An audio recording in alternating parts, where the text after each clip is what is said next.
Abbiamo subito fatto partire un aereo, rientrerà tra stanotte e domani.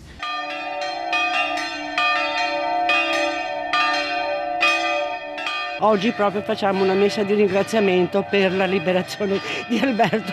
Scusatemi. Era un amico di mio figlio, nati nello stesso anno, per cui è una gioia immensa. Campane a festa e voci rotte dall'emozione.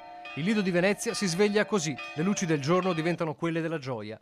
Sono passate poco meno di 2 ore dall'annuncio del ministro Antonio Tajani, ore 5 italiane, ore 23 a Caracas, dove Alberto Trentini viene immortalato assieme a Mario Burlò, compagno di prigionia, e all'ambasciatore Umberto De Vito. Maglietta rossa, sguardo di gioia, ma con i segni della sofferenza che ce lo riportano diverso dalle immagini che conosciamo. Libero a 423 giorni da quel 15 novembre 2024, sequestrato mentre si trovava in viaggio per portare aiuti alle popolazioni con disabilità con la sua ONG. In carcere non da detenuto, perché non c'è mai stata un'accusa ufficiale, in carcere come ostaggio. Ora posso fumare una sigaretta, le sue prime parole, poi la telefonata con mamma Armanda e papà Ezio che non hanno mai smesso di lottare, e l'incredulità. È stato tutto così improvviso, inaspettato, non sapevamo nulla della cattura di Maduro. Sono felice, ringrazio l'Italia, ci hanno trattato bene, non ci hanno torturato. Poco dopo il capo dello Stato Sergio Mattarella telefona a mamma Armanda, condividiamo tutti la vostra felicità. Proprio lei, la mamma, assieme ad amici di famiglia, esce in tutta fretta dalla casa e si allontana in auto per raggiungere Roma, dove Alberto arriverà.